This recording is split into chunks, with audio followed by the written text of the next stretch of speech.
ഇറാന്റെ 2 ഫൈറ്റർ ജെറ്റുകൾ വെടിവെച്ചിട്ടു എന്ന് ഖത്തർ ഇപ്പോൾ അറിയിക്കുന്നു. 7 ബലിസ്റ്റിക് മിസൈലുകൾ വീഴ്ത്തിയെന്നും 5 ഡ്രോണുകൾ തടഞ്ഞെന്നും ഖത്തർ പ്രതിരോധ മന്ത്രാലയം അറിയിച്ചു. വിവരങ്ങൾ നൽകാനായി ഇന്റർനാഷണൽ ഡെസ്കിൽ നിന്ന് പി ജെയിംസ് കൂടി ചേരുന്നുണ്ട് തത്സമയം.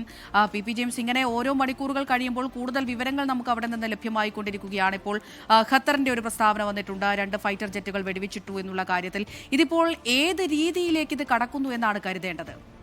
ഇപ്പോൾ യഥാർത്ഥത്തില് പശ്ചിമേഷ്യയിൽ വലിയ ഒരു തരത്തിലുള്ള ദിശാമാറ്റം ഉണ്ടാവുന്നതിൻ്റെ സൂചനയാണ് ഇറാൻ ഗൾഫ് രാജ്യങ്ങളിൽ നടത്തുന്ന ആക്രമണത്തിന് വിരുദ്ധമായി അവർ തിരിച്ചടിച്ചു തുടങ്ങി എന്നുള്ളതിൻ്റെ ഏറ്റവും വലിയ സൂചനയാണ് ഇപ്പോൾ പുറത്തു വരുന്നത്. ഖത്തർ ഇതിൻ്റെ വ്യോമസേന ഇറാന്റെ സുഖോയ് 24 അത് റഷ്യൻ നിർമ്മിത വിമാനമാണ്, 2 ഫൈറ്റർ ജെറ്റുകൾ ഇറാന്റെ വെടിവെച്ചിട്ടിരിക്കുന്നു. ഒരുപക്ഷെ ഇതാദ്യമായിരിക്കാം ഇസ്രായേലിനും അമേരിക്കയ്ക്കും പുറമെ ഒരു ഗൾഫ് രാജ്യം, അറബ് രാജ്യം ഒരു ഇറാന്റെ 2 ഫൈറ്റർ ജെറ്റുകൾ വെടിവെച്ചിട്ടിരിക്കുന്നത്. അത് സുഖോയ് 24 ആണ്. അത് വെളിപ്പെടുത്തിയിരിക്കുന്നത് ഖത്തറിന്റെ ഡിഫൻസ് മിനിസ്ട്രി തന്നെയാണ്. അതുകൊണ്ട് ഔദ്യോഗികമായ സ്ഥിരീകരണത്തോടെയാണ് ഖത്തറിൽ 2 യുദ്ധവിമാനങ്ങൾ, ഇറാന്റെ യുദ്ധവിമാനങ്ങൾ സുഖോയ് 24 വെടിവെച്ചിട്ടിരിക്കുന്നു. അതിനു പുറമെ 7 മിസൈലുകൾ, 5 ഡ്രോണുകളൊക്കെ വെടിവെച്ചിട്ടതായി സ്ഥിരീകരിച്ചിട്ടുണ്ട്. അപ്പോൾ സ്വാഭാവികമായിട്ട് ഖത്തറിലേക്ക് വലിയ ആക്രമണമാണ് നടന്നുകൊണ്ടിരുന്നത്. മിസൈല്, ഡ്രോണുകൾ അതെല്ലാം തടഞ്ഞിടുകയായിരുന്നു. ചിലതൊക്കെ വന്ന് അവിടുത്തെ എയർബേസിൽ പതിച്ചിരുന്നു എന്ന വാർത്തകളുണ്ട്. പക്ഷേ ഇതിൽ നിർണായകമായിട്ടുള്ളത് ഇറാന്റെ ഫൈറ്റർ ജെറ്റുകൾ ഇറാൻ അതിർത്തി കടന്ന് ഖത്തറിലേക്ക് ആക്രമിക്കാൻ ചെന്നുവെന്നും US-ന്റെ സേനാ താവളങ്ങളിൽ ബോംബിടാൻ ചെന്നുവെന്നും അത് ദോഹയുടെ വ്യോമസേന തകർത്തുവെന്നുള്ളത് ഒരുപക്ഷെ ഈ പശ്ചിമേഷ്യയിലും മധ്യപൂർവ്വ ഏഷ്യയിലും രാജ്യങ്ങൾ തിരിച്ചടിച്ചു തുടങ്ങിയതിൻ്റെ സൂചനയാണ്. ഇത് നേരത്തെ GCC രാജ്യങ്ങൾ ഈ തരത്തിൽ മുന്നറിയിപ്പ് നൽകിയതാണ്. ഞങ്ങളുടെ പരമാധികാരത്തിൽ കൈവച്ചാൽ, ഞങ്ങളുടെ അതിർത്തി കടന്നു വന്നാൽ ഇനി ഞങ്ങൾ നോക്കിയിരിക്കില്ല, ഞങ്ങൾ തിരിച്ചടിക്കും. ഇത് ഈ യുദ്ധത്തിന് വേറൊരു മാനം കൈവരുത്തുകയാണ്. ഖത്തർ പ്രതിരോധ മന്ത്രാലയത്തിന്റെ അറിയിപ്പ് വന്നതോടെ ഖത്തർ പ്രതികരിച്ചു. ഇനി സൗദിയും UAE-യും കുവൈറ്റും ഇവരൊക്കെ പ്രതികരിക്കാൻ തുടങ്ങിയാൽ ഒരുപക്ഷെ ഇതൊരു മേഖലാ യുദ്ധത്തിന്റെ അപ്പുറത്തേക്ക് ഇത് മാറിയേക്കാം. ഒപ്പം തന്നെ ചൈനയുടെ CM-302 എന്ന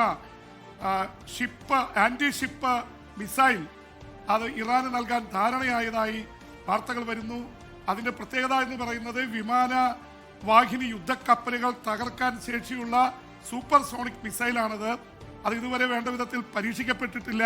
4 സെക്കൻഡ് കൊണ്ട്, സൂപ്പർ സോണിക് ആയതുകൊണ്ട് ശബ്ദത്തിൽ വേഗത്തിൽ നീങ്ങുന്നതാണ്. അവരടിച്ചാൽ 4 സെക്കൻഡ് കൊണ്ട് ഈ കപ്പലിനെ അടിക്കാൻ പറ്റും. തിരിച്ച് ഇതിനെതിരെയുള്ള സംവിധാനം അമേരിക്കൻ കപ്പലുകൾക്കൊക്കെ ഉണ്ട്. പക്ഷെ അത് ഇതുവരെ ഈ അടുത്ത കാലത്തൊന്നും ആ രീതിയിൽ ഉപയോഗിച്ചിട്ടില്ല. കാരണം CM-302 എന്ന സൂപ്പർ സോണിക് മിസൈൽ ചൈന വികസിപ്പിച്ചെടുത്തിട്ട് ഒരുപാട് കാലമായിട്ടില്ല, യുദ്ധങ്ങളിൽ അത് പ്രയോഗിച്ചിട്ടില്ല. അതുകൊണ്ട് തന്നെ ഇറാൻ അത് ചൈനയുടെ കയ്യിൽ നിന്ന് വാങ്ങി പ്രയോഗിക്കുമോ എന്ന ആശങ്ക പരക്കുന്നുണ്ട്. അങ്ങനെയാണെങ്കിൽ ഈ ആക്രമണ പ്രത്യാക്രമണങ്ങൾ, ഈ യുദ്ധം അത് മറ്റൊരു ഘട്ടത്തിലേക്ക് കടക്കും എന്ന് വേണ്ടേ കരുതാൻ പി ജെയിംസ്? തീർച്ചയായിട്ടും അമൃത, ഇതിലെ വളരെ പ്രധാനപ്പെട്ട ഒരു കാര്യം എന്ന് പറയുന്നത് ഇതുവരെ ഇസ്രായേലും അമേരിക്കയും മാത്രമാണ് ഇറാനെ ആക്രമിച്ചുകൊണ്ടിരുന്നത്. അത് 3 രാജ്യങ്ങളുടെ ഒരു ഫൈറ്റ് എന്ന രീതിയിൽ അമേരിക്കയും ഇസ്രായേലും ജോയിന്റ് ആയിട്ട് ഇറാനെ ആക്രമിച്ചു.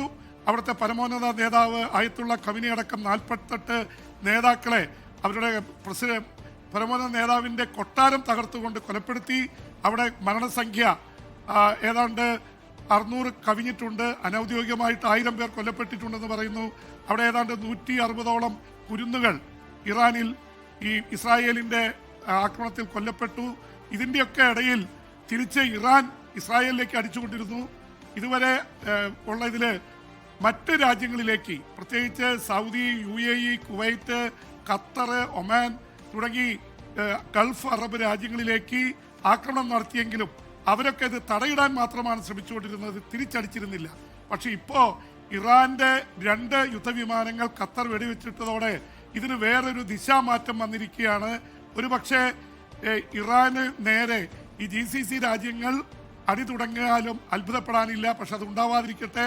ഒരുപക്ഷെ ഇതുകൊണ്ട് തന്നെ ഈ തരത്തിലുള്ള തിരിച്ചടി വരുന്നതുകൊണ്ട് തന്നെ ഒരുപക്ഷെ നാളെ കൂടി കഴിഞ്ഞാൽ ഇറാൻ ഈ തങ്ങളുടെ ഈ രോഷപ്രകടനം ഇസ്രായേലിനും അമേരിക്കയ്ക്കും എതിരെ മാത്രമാക്കി മറ്റു രാജ്യങ്ങളിലേക്കുള്ള ആക്രമണം നിർത്താൻ സാധ്യതയുണ്ട് എന്നുള്ള റിപ്പോർട്ടുകൾ വരുന്നുണ്ട്. ഇത് എത്രമാത്രം ശരിയുണ്ടെന്ന് അറിയില്ല. എന്തായാലും കാര്യങ്ങൾ കൈവിട്ടു പോകുന്ന അവസ്ഥയാണ്. ഇതിനിടയിൽ ബ്രിട്ടനിൽ ബ്രിട്ടീഷ് പ്രധാനമന്ത്രി കെയർ സ്റ്റാമർ അദ്ദേഹം ഹൗസ് ഓഫ് കോമൺസിനെ അഭിസംബോധന ചെയ്തുകൊണ്ട് എന്തുകൊണ്ട് ബ്രിട്ടൻ ഇക്കാര്യത്തിൽ അമേരിക്കയ്ക്ക് താവളങ്ങൾ വിട്ടുകൊടുത്തു എന്നതിനെക്കുറിച്ച് വിശദീകരണം നൽകിയിട്ടുണ്ട്. ഈ യുദ്ധത്തിൽ പങ്കെടുക്കാത്ത ഗൾഫ് രാജ്യങ്ങളെ ഇറാൻ ആക്രമിച്ച സാഹചര്യത്തിൽ നൂറുകണക്കിന് ഡ്രോണുകളും മിസൈലുകളുമായി ഇപ്പോഴും ആക്രമണം തുടരുന്ന സാഹചര്യത്തിൽ ബ്രിട്ടൻ നിലപാട് മാറ്റുകയാണ്. ബ്രിട്ടന്റെ താവളങ്ങളും ഫൈറ്റർ ജെറ്റുകളും അത് ഡിഫൻസിന് വേണ്ടി മാത്രം, ഈ ബ്രിട്ടൻ കയറി ആക്രമിക്കില്ല, പക്ഷേ ഡിഫൻസിന് വേണ്ടി മാത്രം, ഗൾഫ് രാജ്യങ്ങളെ പ്രൊട്ടക്ട് ചെയ്യാൻ വേണ്ടി മാത്രം ഒരുപക്ഷെ നൽകാൻ ഞങ്ങൾ തയ്യാറാണ്, ഞങ്ങൾ അതിന് തയ്യാറായിരിക്കുന്നു എന്നുള്ള വിശദീകരണം ബ്രിട്ടന്റെ ഹൗസ് ഓഫ് കോമൺസിൽ നടത്തിയിട്ടുണ്ട്. ഈ യുദ്ധത്തെ സംബന്ധിച്ചിടത്തോളം യൂറോപ്പിലെ രാജ്യങ്ങൾ പല തീരുമാനങ്ങളിലാണ്. പ്രധാനപ്പെട്ട 3 രാജ്യങ്ങൾ അമേരിക്കയ്ക്ക് പിന്തുണ പ്രഖ്യാപിച്ച് രംഗത്ത് വന്നു: ബ്രിട്ടൻ, ഫ്രാൻസ്, ജർമ്മനി. പക്ഷേ സ്പാനിഷ് പ്രധാനമന്ത്രി പെദ്രോ സാഞ്ചസിന്റെ പ്രസ്താവന അമേരിക്കയെ കൂടി കുറ്റപ്പെടുത്തിക്കൊണ്ടാണ്. ഒരു വെറുക്കപ്പെട്ട ഒരു രാജ്യത്തിലെ ഭരണത്തിനെതിരെ നമുക്ക് പ്രതികരിക്കാൻ അവകാശമുണ്ട്, പക്ഷെ ആ രാജ്യത്തിനെ അന്താരാഷ്ട്ര നിയമങ്ങൾ കാറ്റിൽ പറത്തി ആ രാജ്യത്ത് കയറി അവരുടെ പരമോന്നത നേതാവിനെയും രാഷ്ട്രീയ നേതാക്കളെയും വധിക്കുന്നത് അതും കുറ്റകൃത്യമാണ് എന്നുള്ള രീതിയിൽ സ്പെയിനിന്റെ പ്രധാനമന്ത്രി പ്രതികരിച്ചിരിക്കുന്നു. അവിടുത്തെ യൂറോപ്യൻ രാജ്യങ്ങൾ ഇതിൽ ഡിവൈഡഡ് ആണ്. ലോകത്തെമ്പാടും നിന്നും ഈ നടക്കുന്ന ആക്രമണങ്ങൾക്കെതിരെ അനുകൂലവും പ്രതികൂലവുമായിട്ടുള്ള പ്രതികരണങ്ങൾ വരുന്നുണ്ട്. എന്തായാലും ഇറാന്റെ ആണവ കേന്ദ്രം നത്താൻസ് ആക്രമിച്ചതോടെയാണ് ഇറാന്റെ നിലപാടിൽ ഈ കൈവിട്ട കളിയിലേക്ക് ഇറാൻ പോയിക്കൊണ്ടിരിക്കുന്നത്. അവരുടെ ആണവ കേന്ദ്രം നത്താൻസ് ആക്രമിച്ചു, ഇനിയും ഒരു ആണവ കേന്ദ്രവും കാണില്ലെന്നാണ് പെന്റഗണിൽ നിന്ന് അവരുടെ വക്താവ് അമേരിക്ക അറിയിച്ചിരിക്കുന്നത്. അപ്പൊ അമേരിക്കയുടെ നിലപാട് ഇറാന്റെ സൈനിക ശക്തി ഇല്ലാതാക്കും, ഇറാൻ ആണവായുധം നിർമ്മിക്കാൻ അനുവദിക്കില്ല, ആണവ കേന്ദ്രങ്ങൾ ഇല്ലാതാക്കും എന്ന് മാത്രമല്ല, വേണ്ടി വന്നാൽ ഒരിപ്പോ പറയുന്നത് ഇറാനിൽ ഇപ്പോ അമേരിക്കൻ കരസേനയില്ല, വേണ്ടി വന്നാൽ കരയുദ്ധത്തിന് തയ്യാറാവും, കരസേനയെ ഇറക്കും എന്നുകൂടി അമേരിക്ക പറയുന്നു. അതൊരു വീണ്ടും ഒരു ദിശാമാറ്റമാണ്. അത് അത്ര എളുപ്പമുള്ള കാര്യമല്ല. കാര്യം ഇറാന്റെ കയ്യിൽ 6 മുതൽ 8 ലക്ഷം വരെ സേനയുണ്ട്. ഇസ്രായേലും ഇപ്പോൾ 40,000 അമേരിക്കയുടെ സേനയും പല ബേസിലായിട്ട് ചേർന്നാലും സാധിക്കില്ല. അമേരിക്ക വൻതോതിൽ സേനാ വിന്യാസം നടത്തേണ്ടി വരും. അത് അമേരിക്ക പറയുന്നുണ്ട്, ഞങ്ങൾ കൂടുതൽ സേനാ വിന്യാസം നടത്തും എന്ന് പറയുന്നുണ്ട്. എന്തായാലും ഇത് കൂടുതൽ രൂക്ഷമാവുന്ന തരത്തിലേക്കാണ് പോകുന്നത്. അതെ, അത് തന്നെയാണ് ആശങ്കയുണ്ടാക്കുന്നതും. ഇന്നും അമേരിക്കയുടെ ഭാഗത്ത് നിന്ന് പ്രകോപനപരമായ ഒരു പ്രതികരണം തന്നെയാണ് ഉണ്ടായത്. കണ്ടറിയണം ഇനിയിപ്പോൾ ഏത് ഘട്ടത്തിലേക്കാണ് ഈ ഒരു യുദ്ധം മാറുക എന്നുള്ളത്. പി ജെയിംസ് ആണ് ഇന്റർനാഷണൽ ഡെസ്കിൽ നിന്ന് വിശദമായ വിവരങ്ങൾ നൽകിയത്. ലോകത്തെവിടെയായാലും ഏത് സമയത്തും 24 വാർത്തകളും ഓഗ്മെന്റഡ് റിയാലിറ്റി പാക്കേജുകളും എക്സ്പ്ലെയിനറുകളും വിശദമായി കാണാൻ ഞങ്ങളുടെ യൂട്യൂബ് ചാനൽ നിങ്ങൾക്ക് സബ്സ്ക്രൈബ് ചെയ്യാം.